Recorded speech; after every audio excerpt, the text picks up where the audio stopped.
Conditions for exercising कियास, कियास करने के लिए क्या क्या कंडीशन होती है। पहली कंडीशन ये है कि कियास can not be done on something already mentioned in Quran and Sunnah, यानी कि एक ऐसा केस नया आपके पास आया है जो ऑलरेडी कुरान के अंदर उसका मसले का हल ऑलरेडी लिखा गया, या फिर सुन्ना के अंदर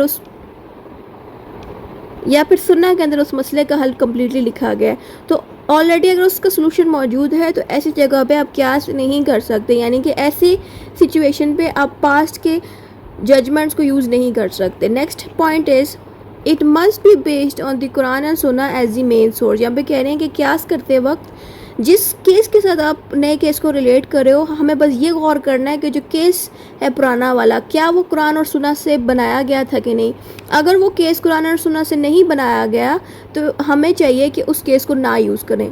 हमें चाहिए कि जो भी हम पास का केस यूज़ करें वो कुरान सुन्ना या इजमा से बनाया गया हो, तब ही वो चीज़ कियास मानी जाएगी। फिर it can be applied only to legal matters not to belief or acts or worship. यहाँ पे कह रहे हैं क्या सिर्फ आप तब यूज़ कर सकते हैं जब हमें लॉ रिलेटेड मैटर्स को, लॉ वाले मसलों को सॉल्व करना हो। लॉ कियास को आप तब यूज़ नहीं कर सकते जब आप इसको इस चीज़ के लिए यूज़ करे हो कि हमें जो है अल्लाह पे यकीन है, तब हम यूज़ करेंगे। ये चीज़ अलाउड नहीं है कियास में। या फिर इसलिए कर रहे हो कियास कि आपको इबादत करनी है, तो ये चीज़ अलाउड नहीं है। यहाँ पे कहने कियास सिर्फ आप लीगल मैटर्स पे, यानी कि लॉ रिलेटेड मैटर्स पे और केसेस पे यूज़ कर सकते हो, उसके अलावा नहीं। It must be made using the cause of the original law not just इस वर्ड्स। यहाँ पे कह रहे हैं कि मिसाल के तौर पे एक केस आया है 2025 में, उस केस में वजह क्या बनी कि एक लड़की को खुला चाहिए। एग्जाम्पल, वही केस अगर पास्ट में हुआ है 1980s में, और उस केस में भी लड़की को खुला मिली है, लेकिन यहाँ पे कियास ये भी हमें सिखाता है कि कियास करते वक्त हमने सिर्फ वर्डिंग्स को नहीं देखना, हमने ये नहीं देखना कि दोनों केसेस में खुला हुई है, हमें ये भी देखना है कि रीजंस क्या है दोनों के पीछे। अगर इस वाले केस में खुला होने की वजह और है और इस वाले केस में खुला होने की वजह और है, फिर तो ये केस एक दूसरे के साथ रिलेट ही नहीं कर रहे सही से। तो इट मीन्स कि हमें केसेस को रिलेट करते वक्त कॉज की तरफ ज़्यादा ध्यान देना है। कॉज मीन्स वजह क्या थी ये केस होने की, यानी कि लड़की ने किस वजह से खुला ली।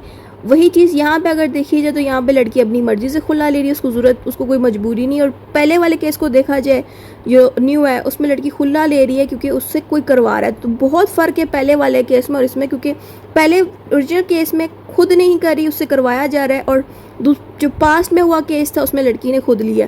तो इट मीन्स कॉज, यानी कि रीज़न, जो केस के पीछे जो रीज़न है वो फ़र्क है। तो इट मीन्स जो रीज़न है जिसको हम कॉज कहते हैं वो मैच करना चाहिए, तभी कियास सही होगा। कॉज की जो अरेबिक लफ्ज़ बनता है वो इल्लत लफ्ज़ बनता है, ये याद रखना पड़ेगा। Then we have the original meaning और rule should not change after applying कियास। यहाँ पे कह रहे हैं कि अगर आप नए केस को सॉल्व करते वक्त, न्यू केस को सॉल्व करते वक्त अगर पास्ट के केस में कोई छेड़छाड़ी हो गई तो वो चीज़ पर कियास नहीं मानी जाएगी। यानी कि कियास यूज़ करते वक्त जो पास्ट का केस है वो ख़राब ना हो, वो अपने ओरिजिनल फॉर्म में ही रहे, तभी वो कियास सही समझा जाएगा। यानी कि जो ऑलरेडी रूल्स और जो भी चीज़ें इस पुराने केस में लिखी गई हैं वो वैसी ही रहें।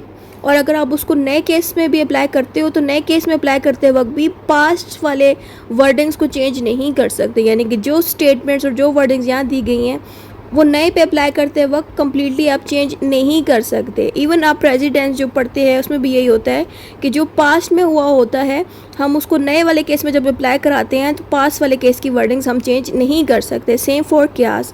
फिर next heading is only a qualified jurist, जिसको हम फ़िक़्हा कहते हैं, इज़ अलाउड टू परफॉर्म कियास। यानी कि जो सबसे क्वालिफाइड ज्यूरिस्ट होते हैं, जिनको हम मुज्तहिद भी कह सकते हैं या फ़िक़्हा भी कह सकते हैं, सिर्फ यही लोग कियास परफॉर्म कर सकते हैं। हराम बंदा कियास परफॉर्म नहीं कर सकता।